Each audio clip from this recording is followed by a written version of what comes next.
Assalamualaikum warahmatullahi taala wabarakatuh. Salam pertemuan, salam di alam maya. Apa khabar anda semua? Doa saya agar anda semua sihat walafiat. Hari ini saudara, hari Jumaat ya. Apa khabar saudara Mustafa Ilyas? Seperti juga dengan saudara Syahrul. Selamat malam. Masih lagi selamat Hari Raya Aidilfitri. Saudara Zamari LC, saudara Syukur Jamil, saudara Syahak Ibrahim. Begitu juga dengan saudara Setiawan dari Mengelembu, Perak. Saudara Ibrahim Cik Muda, apa khabar? Kuih Seruh daripada Kuantan, Pahang. Saudara Mazli Samsudin, saudara Muttalib Meknun, saudara Abe Kuih, Puan Marabiah Abdullah. Apa khabar Puan? Begitu juga dengan saudara Kamal Awang. Doa saya sentiasa mengiring anda, ya, Saudara Muhammad Noor, Saudara Puan Anggrik Rimba, ni daripada Kelantan. Daripada Kelantan ke Kuantan?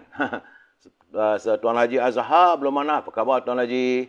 Saudara Rosli Rahim, Raja Kamal, Raja Bazian. Apa khabarku? Semoga sihat di Sungai Petani. Saudara Pak Chu, daripada Langkap, Hilir Perak. Begitu juga dengan Saudara Fazil Yub, Saudara Bob Azhar, Saudara Kamal Zaman, Puan Hamidah Kamat. Saudara Roy Pa daripada Dungun. Roy, Saudara Kamarul Azhari, Saudara Yusuf Awang, Arifin Abdul Halim. Saudara Rosli Rahim alias Abdul Latif, Saudara Abu Samah. Itu juga dengan Saudara Oping Temu dari Sarawak. Saudara Rahim, Saudara Rosli, Saudara Mae. Salam. Mimi, apa khabar Mi? Hajah Hayati, apa khabar Hajah? Moga sihat dan berbahagia. Saudara Azmi Omar dari Mindef, Saudara Abdul Hamid dari Kuantan, Pahang. Bulan terang, bercahaya. Syali Ahmad, saudara Noria Ahmad, Abu Nems, Dr. Ahmad Humazi. Apa khabar dok? Semoga doktor sihat. Doktor tentulah sihat ya saudara ya. Saudara Rashid Mustafa, Hafia Khairin. Yang Maya, apa khabar Yang? Samsul Fahmi, Saudara Hashim Alias, lama tak dengar cerita. Saudara Urut Bismillah. Saudara Rusinin Kurungot, apa khabar? Orang Sarawak. Kadang-kadang laju sangat saya tak dapat sebut satu persatu. Ya, Saudara Al-Jabar, Saudara Muhammad Zulkarnain, Saudara Johan Bakar, Puan Susilawati Ahmad, Kamil nama sedapnya tu. Saudara Muhammad Syarul Abdul Karim, Saudara Mak Colin, Muhammad Marzaman, Rokiah Ahmad Said, Wanlah, Zack Acik Warisan, Saudara Muhammadun Abdul Hani, Saudara Zandrin Ismail. Begitu juga dengan Cik Nen Ismail. Apa khabar Cik Nen? Mat Saja. Ada juga Mat Saja ya. Gadion Leon, apa khabar saudara? Zack Peri, Saudara Samad Mat dan teman-teman yang tak sempat saya santuni satu persatu, saya mohon maaf. Dan akan saya santuni usai pencerahan ini saudara ya. Baik, saudara, seperti biasa, saya harus memberi pencerahan tentang apa yang berlaku pada negara kita. Hari ini, saudara, adalah hari Jumaat, tanggal 20 Mei. Hari yang ke-18, kita merayakan Hari Raya Aidilfitri. Masih lagi dalam suasana open house di sana-sini.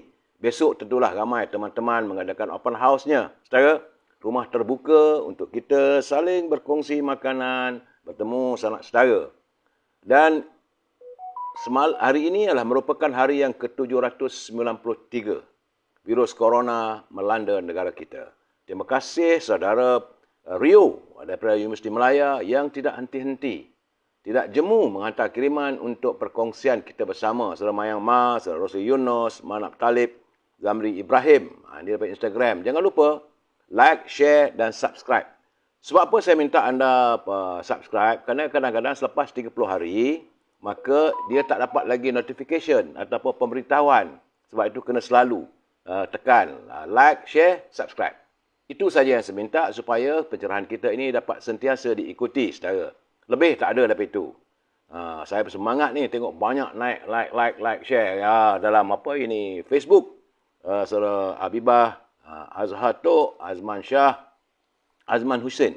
Baik saudara, kita teruskan lagi dengan pencerahan apa yang diberikan kepada saya oleh saudara Rio. Kerana hari ini semalam ada peningkatan lagi Daripada 2017 dia naik kepada 2,124. Artinya masih lagi belum usai permasalahan virus corona yang melanda negara kita. Jumlah yang terkumpul sudah 4,485,419 orang. Saudara, gitulah keadaannya. Ini amat menggusarkan kita. Dan terdapat peningkatan di 12 negeri.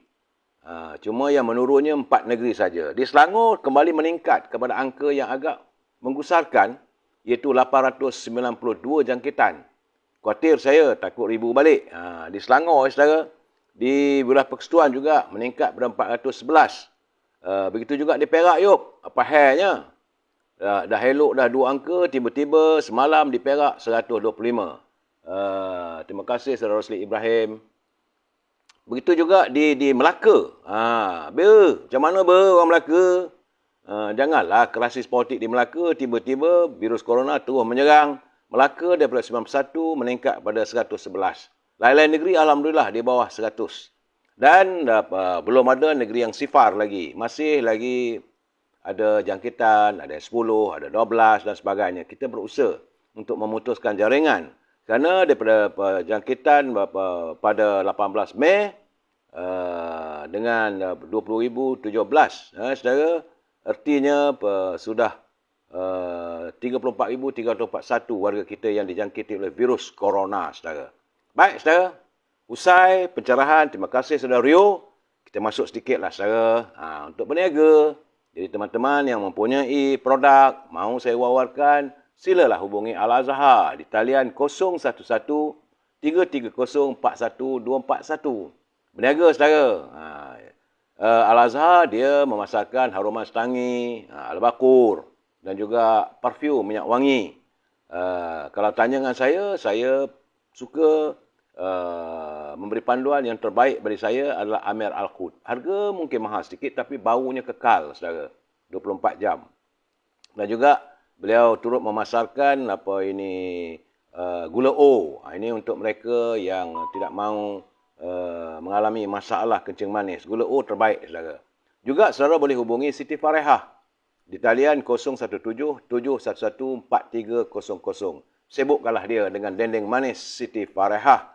Dan di Lembah Kelang, saudara boleh hubungi saudara Syauki 012-357-5703 untuk mendapatkan bekalan buah-buahan, harganya murah, lebih murah daripada kedai ataupun di pasar dan grade-nya AAA. Buah-buahan tersebut seperti kiwi, ciri, anggur dan sebagainya.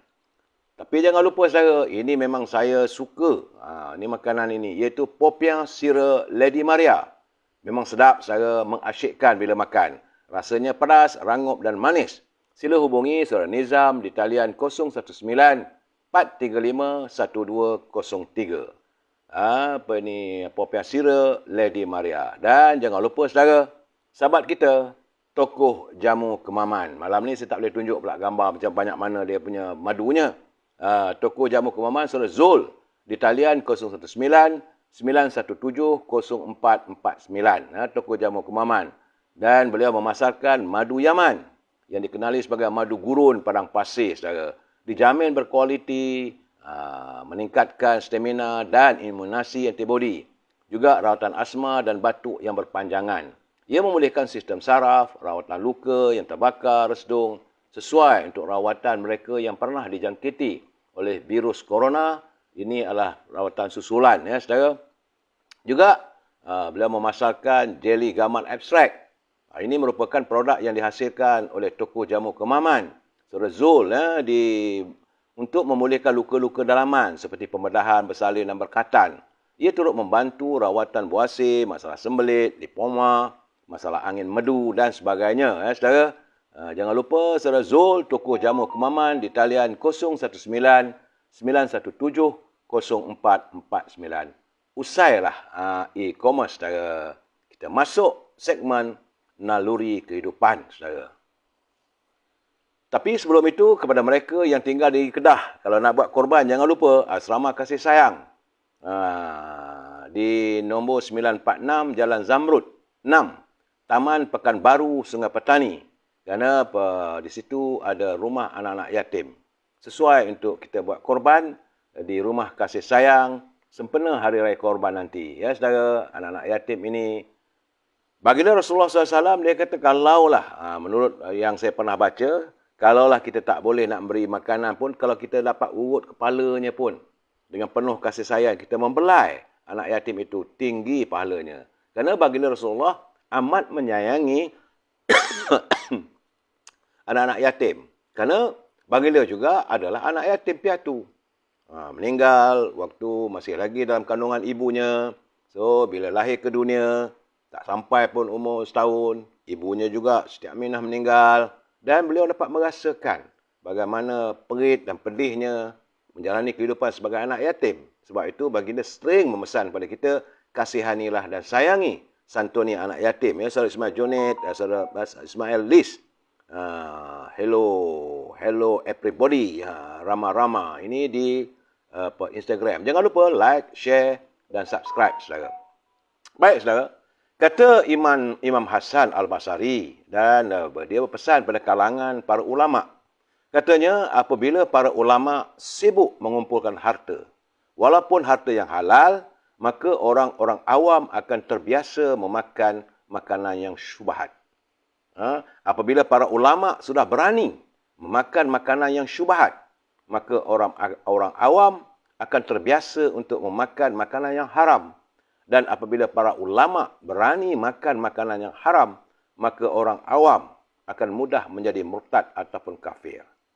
Itu keadaan saya. Ini pesan daripada Imam Hasan. Kalau ulama tu dah berani makan benda-benda yang haram seperti daripada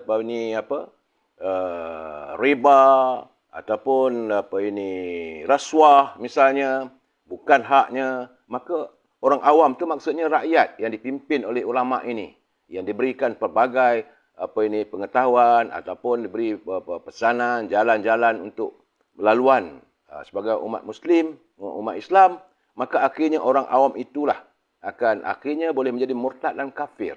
Itu keadaannya, saudara. Jadi sebab itu kita harus merawat hati kita. Kerana sebelum ia menjadi parah, pertama sekali kita perlu menyedari bahawa hati itu selalu sifatnya berbolak-balik. Mula-mula kita menyedari bahawa hati itu bolak-balik sifatnya. Kerana bagaimana untuk kita nak tahu artinya? Kerana menurut Rasulullah SAW menjelaskan, hati itu boleh berbolak-balik sifatnya bagaikan kuah yang sedang mendidih atau mengelegak. Ia bersipang siur dan turun naiknya begitu unik. Terkadang ia sihat dan baik bagaikan fitrah asalnya. Namun sesekali ia bertukar menjadi kelam, kusam, hitam.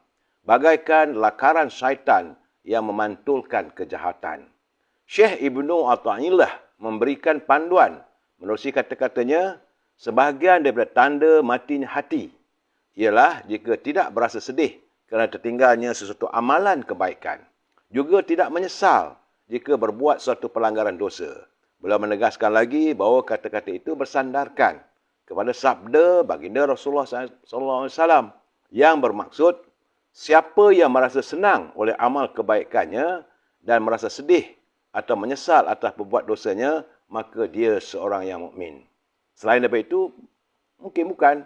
Kalau badan kita sakit, kita tidak berselera untuk makan, sekalipun dihidangkan dengan makan yang enak. Mana mungkin kita makan dengan hidung yang sumbat, lidah yang pahit, yakni ketika deria, pandang, bau dan rasa kita telah tercabut. Begitu juga hati yang sakit menolak segala. Makanan rohani yang enak dan lazat seperti solat ataupun zikrullah, membaca Al-Quran, berdoa. Apabila solat sudah tidak lazat lagi, bukan artinya solat itu yang tidak lazat, tapi kerana hati kita yang sudah sakit. Ingat, saudara, baginda Rasulullah sering berpesan, dalam tubuh manusia itu ada segumpal daging yang terlalu kecil. Kalau daging itu baik, maka baiklah tubuh itu.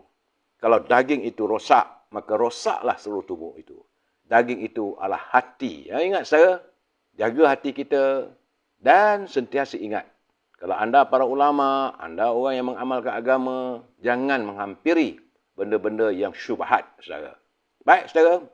Saya bukan pakar agama, tapi sekadar menyantuni apa yang saya baca. Ada waktu-waktu terluang, saya cuba membaca mentelaah.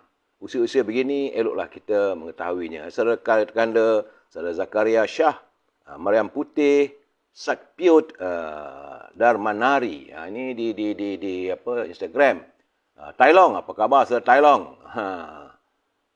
Bila berkirim salam untuk semua warganya. Saudara Azizi Mohsin dari Seri Gading, Johor. Kak T, saudara Osman Mat. Baik, saudara, kita santun pula kata-kata mutiara. Kiriman sahabat saya, Cikgu Hibil. Yang dipetik daripada kenyataan atau kata-kata Saidina Umar Al-Khattab. Katanya, saat kamu menemui aib orang, ya, galilah aib dalam dirimu sendiri. Kerana mungkin aibmu belum tentu sedikit. Jadi kalau kita nampak keburukan orang, kebatilan orang, aib orang, jadi jangan kita terus lontarkan. Galilah aib diri kita sendiri. Kerana belum tentu aib yang kita ada itu sedikit daripada orang yang kita lihat aibnya. Itulah kata-kata mutiara daripada Saidina Umar Al-Khattab yang diculipkan oleh sahabat saya, Cikgu Hibil. Terima kasih Cikgu Hibil atas kiriman kata-kata mutiara itu. Selamat beristirahat, bercuti ataupun musim pencen. Cikgu Hibil sekarang ni dah pencen, berada di pinggiran Sungai Dinding. Alangkah bahagianya. Orang dah pencen ni walaupun sedikit pencennya, tapi saya melihat Cikgu Hibil dapat menyantuni sebuah keluarga yang bahagia. Dan kita amat mengharapkan saudara agar pimpinan negara sentiasa berhati-hati. Jangan berbelanja tanpa had. Kerana kita khawatir kalau kita negara berbelanja tanpa had, maka negara kita akan muflis. Ini sentiasa saya beri pesanan supaya pimpinan harus mengikuti persoalan ini. Dan kalau teman-teman juga rapat dengan pemimpin, anda bekerja di pejabat menteri, anda bekerja dengan menteri ataupun mana-mana pemimpin, tegurlah mereka.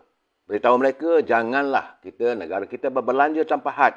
Kerana kalau kita berbelanja tanpa had, negara akan muflis. Saudara Zulkarnain, saudara Damanari, itu juga saudara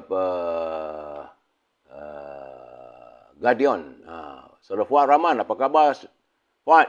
Moga sihat di Subang Jaya. Tajuk bicara kita malam ini, saudara, adalah segalanya sudah tidak menentu. Segalanya sudah tidak menentu. Sebelum itu, kita santun dulu pantun Pak Nazir. Pak Nazir di hari-hari hantar pantun untuk perkongsian kita bersama. Mulia hatinya. Beliau mau menegur, mau memberi nasihat, memberi pengajaran kepada setiap warga yang berkesempatan bersama dengan saya saban malam. Terima kasih Pak Nazir. Kata Pak Nazir, sudahlah melugai sakitnya rusuk, tak sedar tangan dihurung lipas. Kita sebagai pas nak masuk, menunggu penerbangan untuk berlepas. Bukan pas parti saya, pas ini adalah tiket. Nak masuk ni, menunggu penerbangan untuk berlepas. Maksudnya, kita saat-saat ini sedang menanti waktu untuk kembali. Kembali ke pangkuan ilahi. Itu maksudnya, sudahlah melugai sakitnya rusuk, tak sedar tangan dihurung lipas. Kita sebagai pas masuk, menunggu penerbangan untuk berlepas.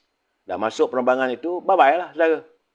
Kata Pak Nazir lagi, selepas nasi makan mihun, atas peti kuih bengkang. Melayu berevolusi beribu tahun, sayang mentaliti seperti ke belakang. Jadi kita dulu ada revolusi mental, kita ada kempen bumi hijau dan sebagainya. Jadi kata Pak Nazir, Melayu ni berevolusinya beribu tahun. Sejak zaman kita menguasai alam Melayu Islam, empire kita, kemudian kita jatuh dan kita berjuang untuk mendapat kemerdekaan dan kita melalui pelbagai revolusi beribu tahun, tapi mentaliti kita seperti ke belakang. Itu teguran Pak Nazir. Saya harap agar teman-teman dapat menghayati kenyataan Pak Nazir ini. Terima kasih Pak Nazir yang tidak pernah jemu untuk berkongsi pantun. Beliau ada menerbitkan bukunya. Banyak pantun-pantun dalam bukunya yang diterbitkan. Memanglah Pak Nazir ini terkenal sebagai jaguh juara berpantun. Beratus bukunya. Dia bekas pendidik, saudara. Dan saudara, kita masuk segmen Gedung Ilmu. Kerana apa yang digariskan oleh pemimpin terdahulu melalui catatan pemimpin dalam ungkapan Melayu. Buku ini dikirimkan oleh Tan Sri John Jaafar kepada saya terbitan Dewan Bahasa. Bukan sebarangan buku. Kerana dalam itu saya tengok banyak perkata, pepatah, petitihnya, kata-kata yang dilontarkan oleh pemimpin-pemimpin terdahulu itu amat menyentuh perasaan kita dan sepatutnya kita jadikan ia sebagai panduan. Kerana dalam ungkapan Melayu, pemimpin terdahulu mengharapkan bahawa bangsa Melayu mestilah dipimpin oleh mereka yang tegas. Itu dia. Pemimpin hari ini dan akan datang diharapkan hadir sebagai pemimpin yang tegas. Kerana bila menjadi pemimpin ianya tegas, pantang sekali bermalas-malas.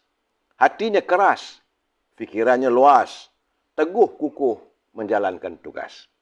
Hukum dipegang, tidak akan lepas, memikul beban, tahan berlengas. Berlengas saja, tapi dia memikul beban yang diberi padanya. Menghadapi musuh, tidak akan cemas. Dia tak pernah takut untuk berhadapan dengan musuh. Dijadikan pemimpin, manfaatnya luas. Jika dijadikan tua, sikapnya jelas. Orang yang tegas ni. Jika memimpin negeri, orang kan puas. Dan saudara, itulah kita harapkan pemimpin yang tegas. Kita sambung lagi malam besok, saudara. Apa pula culipan daripada buku tersebut. Terima kasih Tan Sri Johan. Mulia hatinya mengirimkan buku tersebut kepada saya, saudara. Dan sebelum saya memberi pencerahan, seperti biasa, saya harus memberi peringatan. Bagi mereka yang menyunting semula live saya ini dan dimasukkan channel YouTube, anda harus bertanggungjawab atas setiap suntingan anda. Saya tidak bertanggungjawab kerana saya tak mampu, saudara, untuk memantau semuanya. Begitu juga atas setiap apa komen-komen anda. Saudara Iris Ahmad, segalanya tidak menentu. Semuanya bermula bila Pakatan Harapan berkuasa menerajui Malaysia baru. Banyak sejarah tercipta termasuk sejarah pahit yang terpaksa ditelan oleh rakyat. Ya, segala dah tak menentu, saudara. Ini kadangan teman kita, saudara Iris Ahmad. Puan Dayang Selha. Saudara Manaf, Norman, Rochu, saudara Hamid Mahat, saudara Hazil. Saya harap jangan lupa like, share dan subscribe. Saudara, pahlawan senjakala. Ada pula pahlawan senjakala. Dan perlu diingatkan, ini adalah pencerahan politik yang tidak dibayar oleh sesiapa dan anda tidak perlu membayar. Ia bukan untuk memuja atau mengidolakan. Sebab ada orang mengatakan, saya body orang tu.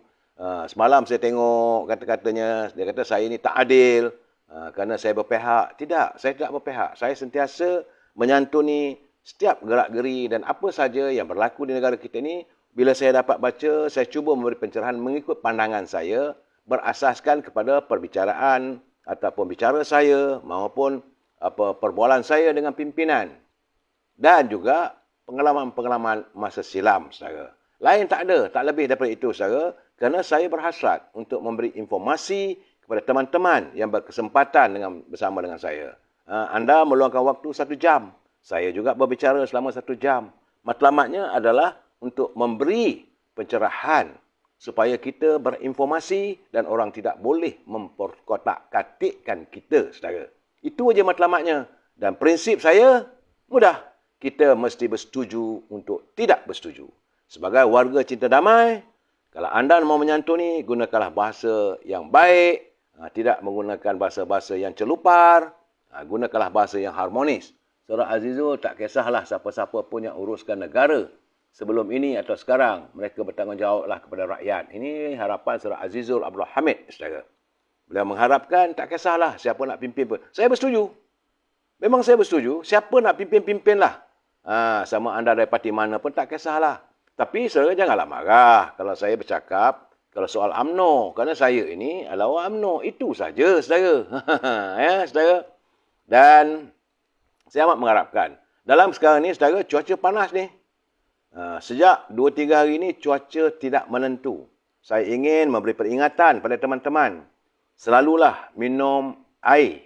Kalau boleh air masak, saudara. Supaya dalam badan kita ni ada air. Dan, macam mana yang saya katakan, pastikan dalam rumah kita tu, dalam bilik air kita tersedia. Setidak-tidaknya adalah 1 baldi air. Kerana sekarang ini kita khawatir gelombang haba. Dia macam sinaran, macam ray ataupun kalau kita X-ray lah, itu gelombang haba ni, dia akan mencari di mana tempat ada air. Kalau dalam rumah kita tak ada air, takungan, dia cari tempat yang ada air dalam badan kita. Maka bila sampai saja gelombang itu pada badan kita, besar kemungkinan kita boleh sakit. Dan dalam keadaan cuaca hari ini, saudara, tengah hari panas, terik. Rasanya, Tuhan aja yang tahu. Saya tadi waktu solat, berpeluh-peluh solat Jumaat tadi. Kemudian bila berjalan, naik MRT, naik LRT, ada aircon sikit. Dalam LRT itu pun, begitu kuat dia punya aircon, terasa berbahang lagi. Jadi artinya, panas sekarang ni memijar-mijar, saudara. Jadi, saya nasihatkan teman-teman, kalau boleh janganlah keluar daripada rumah, duduklah tempat teduh, dan pastikan banyak minum air. Saudara, as a service observer, betul. Yang penting, share. Yang saya harapkan, Cik Rosli, Adi Warna, saudara Ros, Puan Ros, pojok-pojok dari Bera, orang Bera ni, orang Perdana Menteri. Saudara Henry Mawar, dari Tawau, saudara Herni Nasir. Ini Mawar pula jauh, sebab tulisannya kecil sangat. Herni Namsir, saudara Henry Namsir dari Tawau.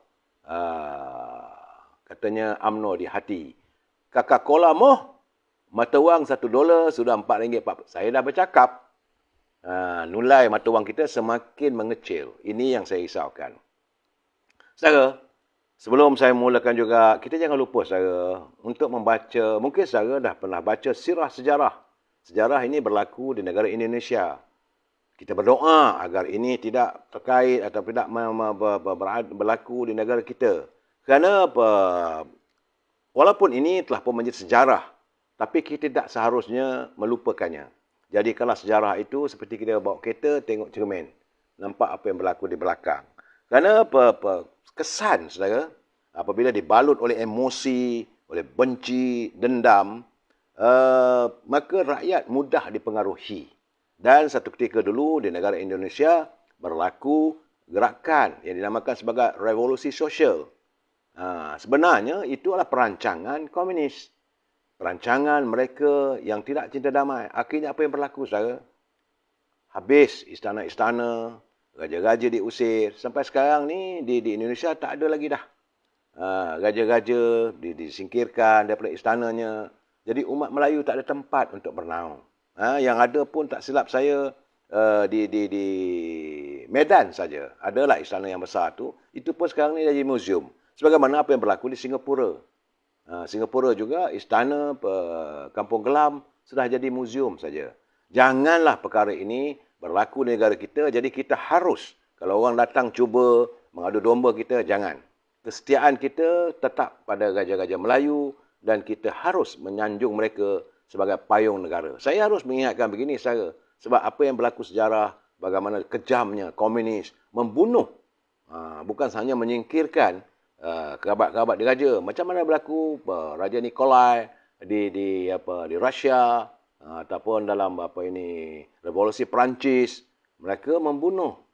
Saudara, ini keadaannya. Jangan kita mudah terperangkap. Saya berseru pada teman-teman, kita warga cinta damai. Jika ada masalah, sebab ini agunglah tempat kita mengadu hal apabila sampai masalah-masalah tertentu. Jangan sesekali kita mudah terperangkap oleh acuan mereka yang mempunyai agenda-agenda tertentu. Barang dijauhkan Allah, negara kita ini supaya sentiasa terselamat. Bumi tercinta ini. Ingat, saudara, di mana bumi dipijak, di situ langit dijunjung, saudara. Saya berpesan ini bukan apa, saudara, sebab saya lihat sejak akhir-akhir ini macam-macam berlaku.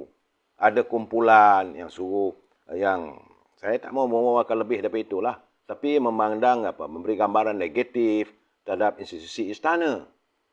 Ini tempat kita berpayung, saudara. Jangan dikoyakkan payung. Nanti habis payung dah koyak, mana kita nak berteduh, saudara. Kita warga bangsa Melayu. Sebab itu saya kata, semalam saya memberi pencerahan apa yang berlaku di Andalusia. Akhirnya keluarga Ahmad disingkirkan. 800 tahun Empire Islam menguasai seluruh Andalusia, termasuk di Spanyol. Akhirnya tumbang dan hilang dari peta sejarah. Hari ini kalau saudara pergi ke Spanyol ataupun saudara pergi ke istana Almira, saya sempat pergi ke Cordoba dan sebagainya, sedih, saudara. melihat begitu hebatnya kuasa pemimpin Islam, tapi boleh tumbang. Lain tak ada, hanya kerana serakah pemimpin sendiri. Serakah mereka berkuasa. Dan apa yang berlaku di Indonesia apabila rakyatnya mudah untuk dipujuk, mudah dipesongkan pemikiran mereka, akhirnya berlaku apa yang dilakukan. Lihatlah sekarang, saudara. Walaupun sekarang ni alhamdulillah mereka ada pemimpin macam Pak Jokowi dan sebagainya, tapi tak ada lah Raja Melayu di Indonesia. Ada, bukan tak ada. Ada, tetapi hanyalah saya ada berkenalan dengan ramai raja-raja Melayu, Raja Langat, Hamengkubuwono, dan mereka menyuarakan apa yang telah dialami oleh keluarga mereka. Jangan begitu. Jangan sesekali saudara kita terperangkap oleh percaturan politik orang-orang yang mahu kita ini tidak setia pada raja kita, saudara. Baik, saudara. Dan hari ini kabarnya saya tengok dalam media sosial ada kiriman teman-teman menghantar berita pada saya mulai besok katanya di Selangor, di Kuala Lumpur, maka ayam, bekalan ayam tiada. Jadi bagi saya tak apalah kalau mereka, ini kerana tindakan kartel yang marah sangatlah atas tindakan yang berhormat Perdana Menteri. Katanya.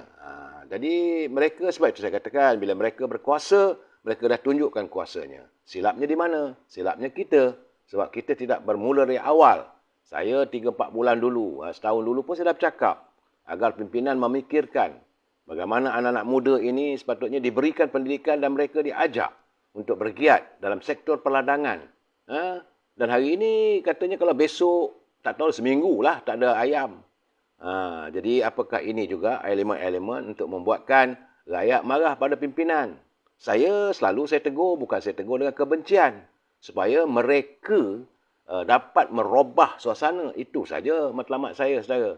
Tapi kalau dah tunjuk kartel-kartel ayam ni nak tunjuk kuasa dengan harga telur pun dinaikkan sampai RM18.90 yang keluar dalam tular dalam media sosial. Saya kata ini tindakan yang melampau.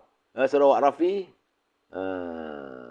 Wak Rafi memang adakah percubaan untuk mengganggu kedudukan rakyat? Ada, bukan tak ada. Tapi saya tak mau mempanjangkan isu ini, saudara. Biarlah pihak berkuasa mengkajinya. Sebab kita ini mempunyai pihak-pihak yang berwajib. Saudara Cik Din, Saudara Mak Yusof. Saya melihat keadaan ini, saudara. Bagaimana kedudukan, keharmonian kita semakin terancam.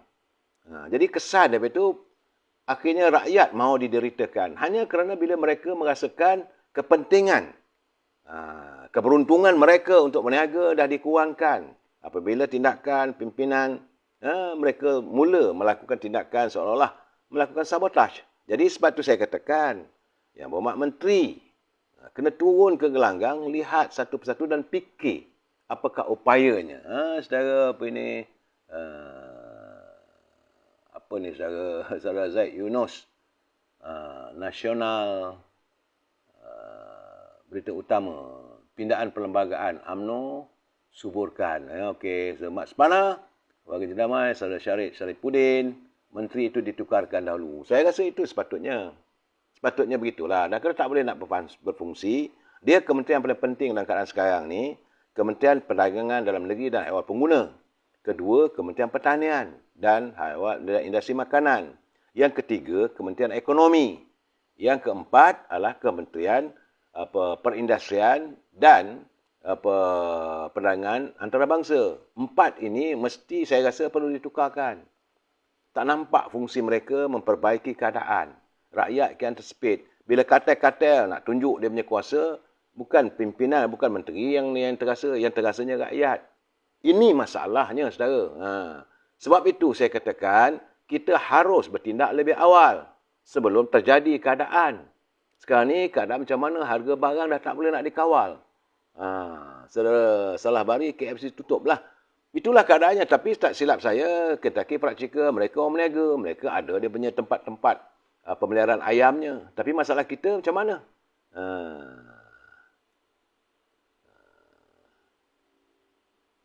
Itu saya.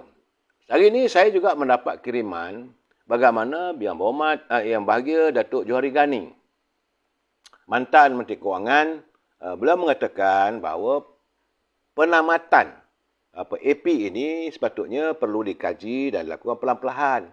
Saya juga terpempan bila Yang Amat Berhormat Perdana Menteri mengumumkan begitu. Kerana sepatutnya yang saya minta sepanjang, kalau saya ikuti pencerahan saya katakan bahawa pemberian AP ini tidaklah dikuasai oleh ataupun dimonopoli oleh pihak-pihak tertentu. Elakkan. Jangan hanya kroni yang dapat AP. Keadaan ini menyukarkan nanti bila ada masalah. Dan sekarang ini sudah terjelma. Kerana menurut Datuk Johari Ghani, ini menurut pengalamannya sebagai Menteri Kewangan, dia kata analisis terperinci itu penting. Jadi sepatutnya dikaji apa jenis barangan yang perlu dihentikan AP-nya. Pelan-pelan, satu persatu. Bukan secara asal makanan saja diberhentikan. Jadi macam mana pula kalau kita memberhentikan semua import barang-barang makanan dan sebagainya, bagaimana pula dengan industri tempatan? Kena ingat, kena pengkaji. Bukan semudah itu. Kalau sekarang ni dah tak ada, dia orang sabotaj. Dia orang tak bawa masuk biji gandum, tak bawa masuk biji jagung dan sebagainya. Jadi peternak-peternak ni akan menghadapi masalah.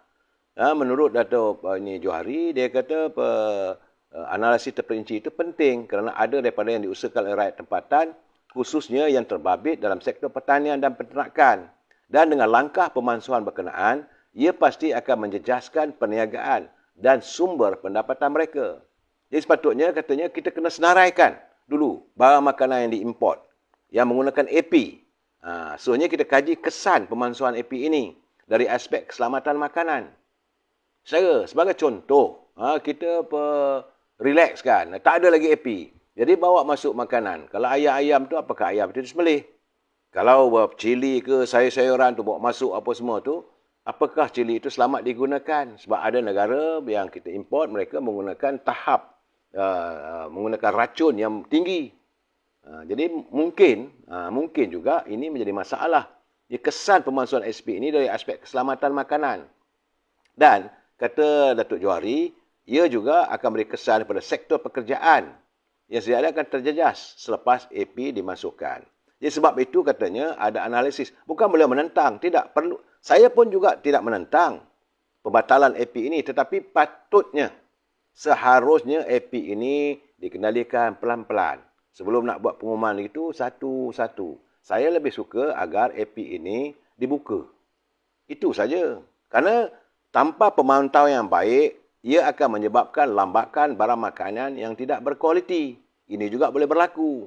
Dan ia juga tidak memenuhi tahap pensijilan halal yang telah ditetapkan. Negara kita ni adalah kita punya tahap-tahap tertentu. Jadi, bagaimana laporan yang dibuat, Yang Amat Perdana Menteri mengumumkan begitu.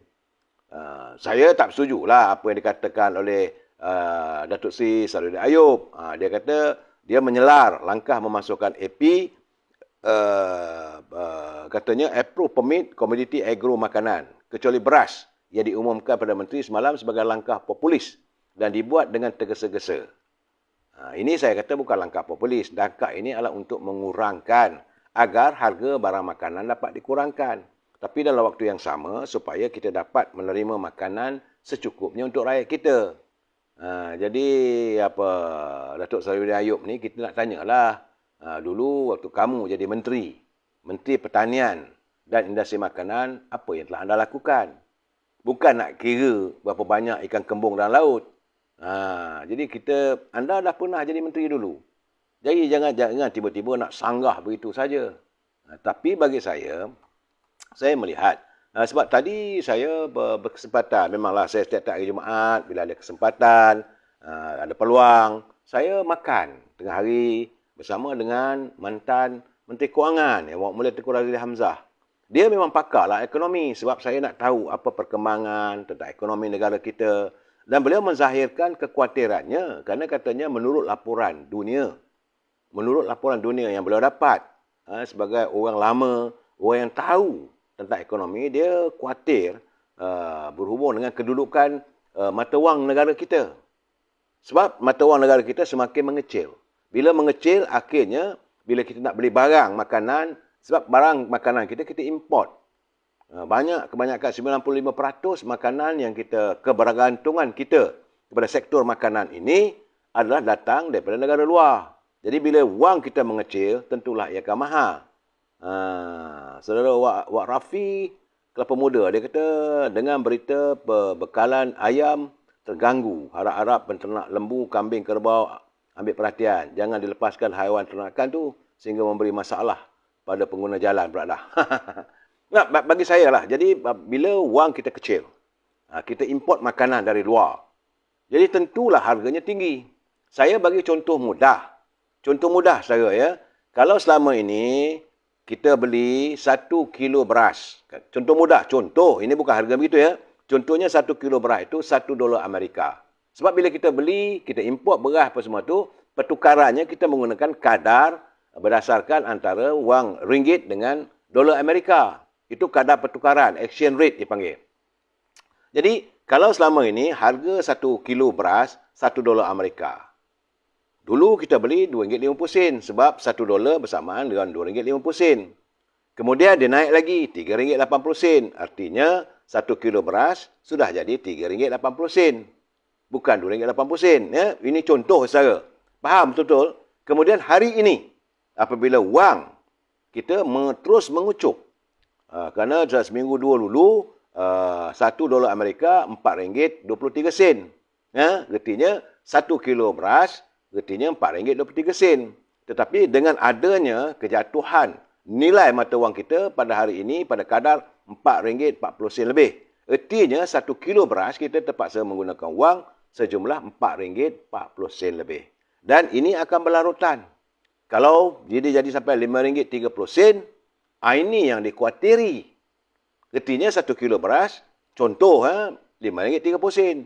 Mungkin bagi lebih lagi. Tapi para pengimport ini, mereka terpaksa mencari LC ataupun bantuan kewangan bank. Bank akan mengenakan bunga dan sebagainya. Jadi harga barangan terus melonjak. Sebab itu, kita harus memperkukuhkan nilai mata wang kita. Ini yang dizahirkan oleh Yang Berhormat Tengku Razali tadi. Dia kata pimpinan harus memikirkan apa caranya. Sebab tidak ada sebab dolar kita atau ringgit kita ni terus merudum kerana kita ada bahan. Kita ada tukaran. Kita ada minyak, kita ada getah, kita ada minyak kelapa sawit dan kepelbagaian. Selain daripada pergantungan makanan-makanan dari negara luar, kita juga mempunyai produk yang boleh kita jual, kita pasarkan di pasaran antarabangsa. Permasalahannya kalau kita banyak sangat lambakan pendatang ataupun pekerja asing. Kerana mereka ini akan membawa wang yang kita bayar gaji pada mereka, hantar ke negara mereka balik. Dan wang itu hilang begitu saja. Tidak macam dalam badan kita ni, darah kita angkat, bagi. Dan tidak ada tambahan. Ini yang dikhawatirkan. Dan saya nak cakap juga, bila saya tanya, dia kata betul. Apabila saya bertanya dengan dia, kataku, apakah tindakan yang Amat Berhormat Perdana Menteri menghentikan AP-AP ini tidak bercanggah dengan perlembagaan? Dia kata inilah masalahnya, dia kata. Para penasihat tidak memberi nasihat yang benar-benar jujur dan ikhlas dan tidak membuat kajian. Sebab sebagai Perdana Menteri boleh mempunyai penasihat. Penasihat politik, penasihat agama, penasihat undang-undang. Ada, bukan tak ada. Kerana tindakan yang dilakukan apabila Yang Amat Berhormat memberi kenyataan menghentikan. Tak ada AP semuanya. Ini bercanggah dengan perlembagaan. Saudara, ini saya bukan nak marah Perdana Menteri, tidak. Tapi nak buat benda tu jangan bercanggah dengan perlembagaan. Jangan dilanggar undang-undang. Kerana di bawah artikel 153. Saya terus cari ni, Perlembagaan Negara. Di bawah artikel 153. Saudara sila semak. Bahawa ia menyebut perizaban kota mengenai perkhidmatan permit dan sebagainya untuk orang-orang Melayu. Saudara jangan lupa bahawa ada juga warga bangsa kita, orang Melayu ni, yang mendapat permit untuk mengimport makanan dari luar dan sebagainya. Jadi perkara 153 adalah di bawah tanggungjawab yang di-Pertuan Agong. Bukan di bawah tanggungjawab Perdana Menteri. Ini perkara 153. Kerana perlembagaan memberi kuasa kepada raja-raja Melayu untuk menjaga kedudukan istimewa orang-orang Melayu. Ini jelas di bawah artikel 153 yang selama ini orang pertikaikan. Dan perlembagaan tidak memberikan Parlimen kuasa penuh untuk meminda perkara 153. perkara 153 ini tak boleh dipinda. Ia kuasa Raja-Raja Melayu dan Pertuan Agong. Sebab itu saya nampak ada elemen kadang-kadang yang saya kata dari awal tadi. Ada usaha-usaha yang cuba untuk mencemarkan, berbawa istana, saudara. Peruntukan ini hanya boleh dipinda sekiranya mendapat perkenan Raja-Raja Melayu. Kalau Raja-Raja Melayu tak perkenan, perkara 153 tidak boleh dipinda sama sekali. Ini kata perlembagaan, saudara. Ni saya baca buku perlembagaan. Selain daripada itu, apa juga polisi yang diperkenalkan berdasarkan perkara 153 tidak boleh diubah kecuali mendapat perkenan Raja-Raja Melayu. Jadi, menjadi tanggungjawab yang di-Pertuan Agong untuk melindungi, perkara 1 dalam 153 perkara 1 tu adalah untuk melindungi kedudukan istimewa orang Melayu dan anak negeri mana-mana antara negeri Sabah dan Sarawak dan kepentingan sah kaum-kaum lain mengikut peruntukan. Jadi dalam perkara 2, walau apa pun jua dalam perlembagaan ini, tetapi tertakluk kepada peruntukan perkara 40 dan peruntukan perkara ini yang di Pertuan Agong hendaklah menjalankan fungsinya di bawah perlembagaan ini dan Undang-Undang Persekutuan mengingat apa yang perlu untuk melindungi kedudukan istimewa orang Melayu dan anak negeri. Anak negeri ini di Sabah dan Sarawak. Ya, saudara. Kemudian, yang menyangkuti aspek perkhidmatan awam. 1, penjawatan. Kemudian, begitu juga dengan beasiswa. Biasiswa, saudara. Dana untuk siswa. Sebenarnya, biasiswa dan dana untuk siswa ini berada di bawah kuasa agung. Walaupun kita ada IPP, PTPTN lah apa semua saudara, dan keistimewaan pendidikan atau latihan yang seumpamanya atau kemudahan khas lain yang diberikan atau diadakan oleh Kerajaan Persekutuan, dan apabila apa-apa permit atau lesen dikendaki oleh Undang-Undang Persekutuan bagi menggalikan apa-apa pertukangan atau perniagaan, maka tertakluk kepada peruntukan undang-undang itu dan perkara itu daripada permit dan lesen itu. Ini hak kuasa mutlak Raja. Saudara Rahman Ramli. Rakyat Malaysia bila bijak percaturan politik di peti undi PL15 nanti, wajib rakyat kita ni bijak juga menggunakan peluang untuk kepentingan rakyat untuk diterjemahkan di peti undi. Saya memberi pencerahan ini supaya kita faham. Di bawah artikel 153. Yang di Pertuan Agong 153 perkara 3. Yang di Pertuan Agong boleh memastikan mengikut fasal 2 perizaban bagi orang-orang Melayu dan anak negeri mana-mana antara Sabah dan Sarawak, jawatan-jawatan dalam perkhidmatan awam dan biasiswa, dana siswa dan keistimewaan pendidikan atau latihan kemudahan khas lain. Memberikan apa-apa arahan am yang dikendaki bagi maksud itu kepada mana-mana Suruhanjaya yang baginya bahagian X terpakai kepada mana-mana pihak berkuasa yang dipertanggungjawabkan dengan tanggungjawab bagi pemberian beasiswa, dana siswa atau keistimewaan pendidikan atau latihan atau kemudahan khas lain-lain. Dan Suruhanjaya atau pihak berkuasa itu hendaklah mematuhi arahan itu dengan sewajarnya. Jadi, pada menjalankan tugas fungsi di bawah perlembagaan ini dan Undang-Undang Persekutuan mengikut pasal 1 hingga 3, yang di Pertuan Agong tidak boleh melucutkan mana-mana orang daripada apa-apa jawatan awam yang dipegang olehnya atau dapat terus mendapat beasiswa, dana siswa, keistimewaan atau latihan kemudahan lain yang dinikmati olehnya. Jadi saudara, di bawah perkara 6, ini paling penting saya dengar. Sebab ini menyangkut apabila Perdana Menteri mengumumkan bahawa permit AP dihapuskan, saya kata, tadi saya berbual dengan Muhammad Tengku Razali. Memang ada percanggahan. Nak buat bukan tak boleh. Sebab itu katakan relaxkan perlahan-lahan. Kerana di bawah perkara 6 dalam perlembagaan, jika menurut Undang-Undang Persekutuan yang sedia ada, suatu permit atau lesen dikendaki bagi mengendalikan apa-apa pertukangan atau perniagaan, maka yang di Pertuan Agong boleh menjalankan fungsinya di bawah undang-undang itu mengikut apa-apa cara atau memberikan apa-apa arahan am kepada mana-mana pihak berkuasa yang dipertanggungjawabkan di bawah undang-undang itu dengan pemberian permit atau lesen itu. Jadi dah boleh bagi, tak boleh nak dapat dan tak boleh dihentikan begitu saja.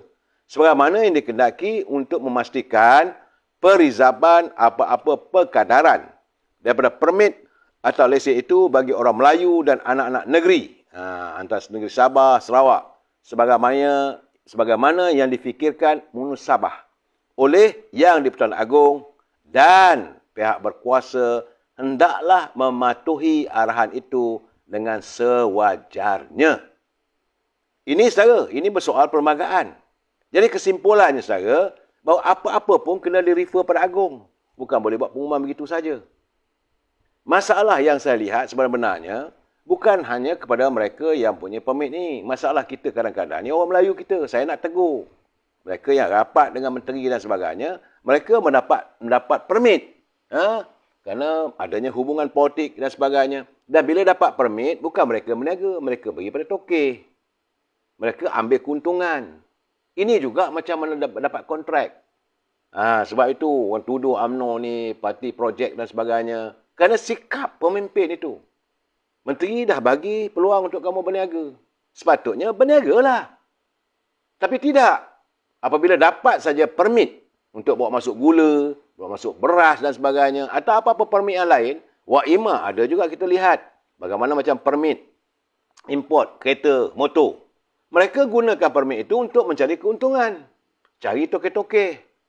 Jadi bila tokeh ni dia tak ada masalah sebab dia nak berusaha untuk berniaga, cari peluang. Sedangkan ini adalah hak keistimewaan orang-orang Melayu. Mereka sudah menggadaikan. Ini saya marah tu. Mereka sanggup menggadaikan hak orang Melayu ini untuk keberuntungan mereka. Sepatutnya dah dapat permit tu buatlah berniaga. Ini tidak. Kononnya perkongsian. Kongsi apa? Setiap bulan kamu ambil RM10,000, RM20,000. Kemudian bila tokeh tu kaya raya, mula kita katakan, dia ni Cina ni berniaga. Sedangkan dia tak buat. Orang dah berniaga, orang untung, jangan kita marahkan dia orang. Jadi kita harus merubah sikap kita. Jangan kita dah dapat permit ni, seronok besok cari tokeh. Tokeh saya dah permit. Belum apa-apa lagi dah minta duit. RM10,000, RM20,000, RM30,000. Dia orang nak mulakan perniagaan, sanggup keluar duit. Belum apa-apa lagi. Mereka yang dapat permit ini dah cekau. Dah ambil dah keuntungan. Lepas itu setiap bulan ada. Dan maka tokeh-tokeh ni, jangan salahkan mereka. Mereka nak berniaga, nak cari hidup. Ini gambarannya yang saya harapkan. Sedangkan permit-permit ini dilindungi. Dapat daripada atas ehsan Duli Yang Maha Pertuan Agong. Yang diturunkan kuasanya kepada menteri-menteri. Ini masalahnya saya lihat orang kita. Bila dapat projek, bila dapat permit, bila dapat kemudahan oleh kerajaan, mungkin rapat dengan menteri, maka mereka menggunakan kesempatan ini untuk mencari wang mudah. Cara mudah, jumpa tokeh. Tokeh bagi. Akhirnya tokeh itu kaya raya. Kita dapat tulang. Mereka dapat isi. Ini berlaku saudara sekian lama. Saya tak kata UMNO saya saudara. Sekarang ini saya nak cakap seorang. Itu hari saya dah bercakap dengan 2-3 orang. Teman-teman yang daripada parti PKR pun ada berlaku saudara. Sebab itu berlaku pengkhianatan dan sebagainya. Apa juga yang ada di kalangan mereka. Sama ada semua parti lah. Bukan UMNO saja. Itu saya katakan pemimpin.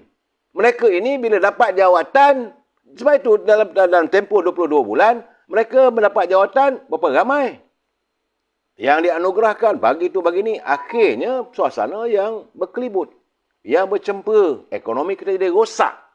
Dah dapat jawatan bertaraf menteri, pengurus CGSC, kerajaan bagi gaji besar. Surah Azizul Abdul Hamid. Betul. Tapi mula cari kroni. Tak cukup dengan gaji yang mereka dapat. Dah jadi pengurusi GSC ni bukan murah saudara. Ada kawan saya jadi lembaga pengarah GSC. Dia jadi lembaga pengarah pun dapat 10-20 ribu sebulan. Masih lagi nak cari peluang projek untuk diberi pada tokeh-tokeh mereka. Pada kroni-kroni mereka. Kononnya, ini kita orang politik kena carilah duit sikit. Saya katakan, kenapa begitu jadinya? Why must you go and find the money using duit ke peluang rakyat? Kamu menyekat peluang rakyat. Sebab itu saya mulanya bersetuju apa yang dilakukan oleh Yang Maha Perdana Menteri. Cuma kita katakan berperingkat-peringkat. Janganlah dia terus tak ada dah. Dia dah tak ada sekarang ni menimbulkan masalah. Kerana ini juga menyangkupi soal perlembagaan. Dan ketinya penasihat-penasihat undang-undang kepada Yang Amat Perdana Menteri juga harus memberi nasihat, memberi pandangan. Akhirnya dia dicabar. Dan sekarang ni katil-katil, dah tak ada ayam dan sebagainya. Mereka seolah memberontak, melakukan sabotaj. Salahnya salah kita. Saya cakap terus terang lah, jangan kita tunding jari kita pada orang lain. Jangan kita katakan, mereka salah, mereka nak tunjuk kuasa. No! Kita yang salah. Saudara Nur Aini, betul. Berjawatan. Tapi tak amanah. Sebab itu sikapnya amanah. Sebab itu saya baca dari awal tadi saya. Kalau kamu sebagai alim ulama' yang pakar soal agama, apabila kamu mendekati dan meredhakan untuk mendapat wang, mendapat imbuhan, mendapat pendapatan, rezeki itu secara yang tidak baik, saya tidak sah. Mungkin secara yang boleh dianggap sebagai haram. Akhirnya orang yang kamu pimpin juga makan daripada apa yang kamu itu, mereka menghampiri diri untuk menjadi murtad. Ini kegesahan. Saya nyatakan terus terang, saya tidak senang. Saya berkawan rapat dengan menteri ramai, bukan saya tak kenal. Belum pernah saya jumpa menteri minta projek. Kenapa tidak kita lakukan apa yang kita boleh buat? Saya latar belakang saya sebagai wartawan, saya terus menulis. Saya terbuat buku. Tak ada pula jumpa menteri itu minta duit sponsor buat buku, tak. Saya terpulang. Apabila warga tengok buku saya ni nak baca, bayarlah itu saja. Saya beri pencerahan, bukan siapa bayar pun. Walaupun ada orang kata, Tok, macam mana you datang sinilah, kita dengan kita boleh bincang lah untuk ni. No, minta maaf. Minta maaf. Saya, walaupun kamu cuba untuk membeli saya memikirkan, usia saya dah 66 tahun. Macam kata Pak Nazil tadi. Kita dah tunggu pas dah ambil dah. Nak tunggu masuk pesawat aja. Takkanlah saya nak balik. Sebab saya dah selalu katakan, kita lahir ke dunia dengan menangis, jangan kita balik menangis. Orang ketawakan kita. Kita lahir ke dunia menangis, orang ketawa. Biar kita pulang nanti, kita ketawa, orang menangis. Barulah adil, barulah fair pada diri kita. Jadi sebagai menteri, sebagai pemimpin, okey, anda bukan tak boleh, tetapi orang kata berpada-pada lah. Berpada-pada. Saya cakap terus terang, saudara, sepanjang waktu Pakatan Harapan pemerintah, berebut juga. Kalau tak berebut, takkan berlaku pengkhianatan. Mereka daripada warga, daripada Parti Keadilan. Takkan tak timbul cerita adanya ahli parlimen, duit dalam bank 90 juta. Daripada DAP pun adanya korupsi. Ya, saudara, daripada PAS pun ada juga berlaku juga. Bukan tak ada juga. Yang timbul orang itu, timbul orang ini. Jadi akhirnya rakyat menyampah dengan orang politik. Mereka bosan. Sebab itu saya minta agar Yang Berhormat Datuk Seri Zahid Hamidi teruskan tekad untuk melakukan islah kepimpinan dalam UMNO. Kita dah tak andak lagi dah pemimpin yang lama ni. Kita bersihkan agar perjuangan, matlamat, wujudnya UMNO ini untuk apa? Untuk memperjuangkan rakyat. Jangan orang melihat rumah UMNO ini semakin hodoh dan comot. Tiang-tiang seri yang ada anak-anak perlu dikikis, dibuang. Parasit-parasit itu disembur.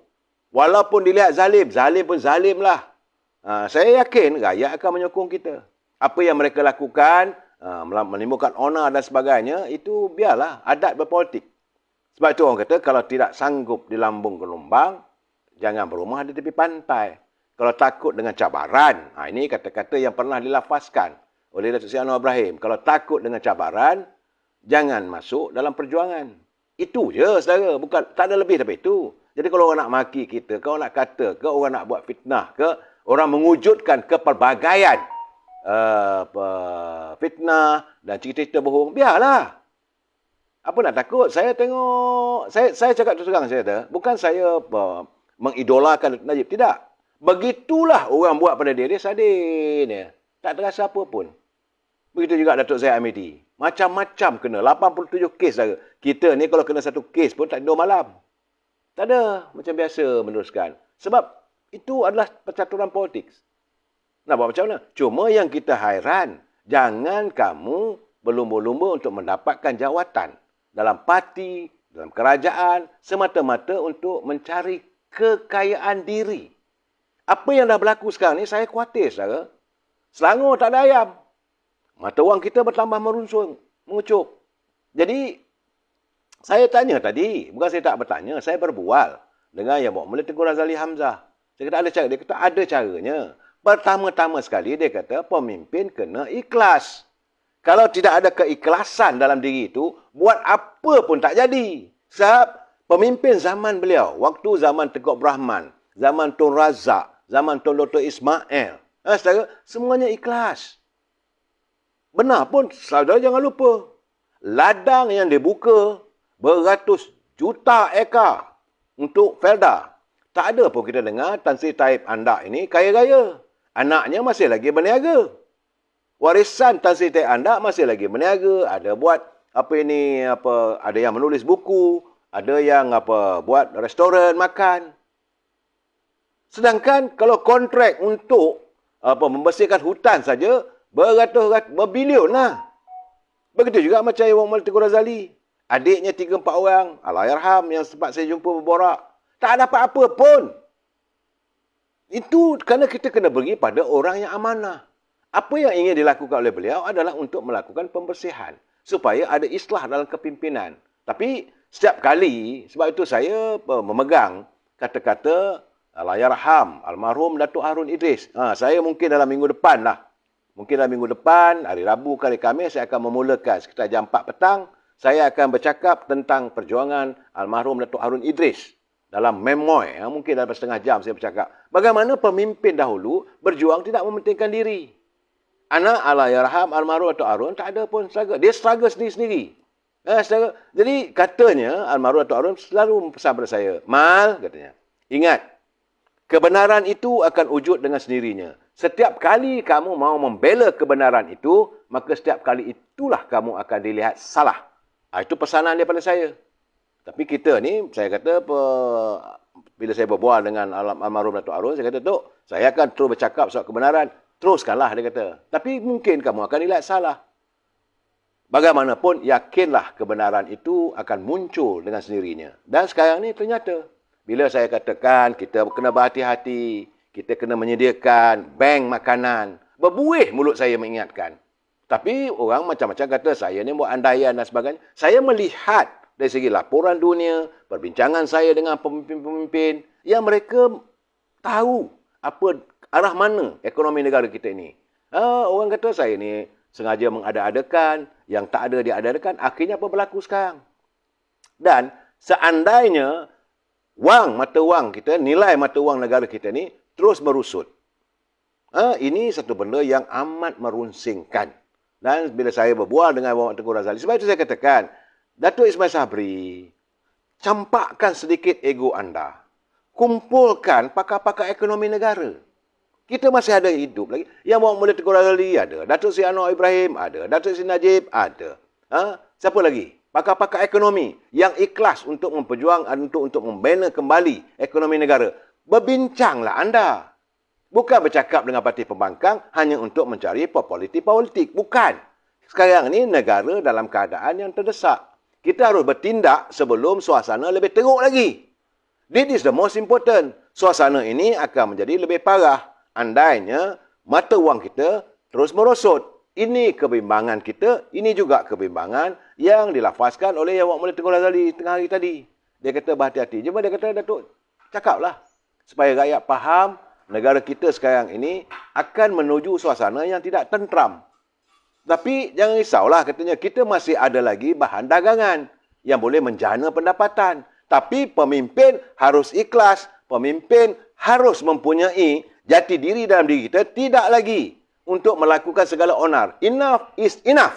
Kita jumpa lagi malam besok. Wabillahi taufiq wal hidayah. Assalamualaikum warahmatullahi taala wabarakatuh. Selamat malam.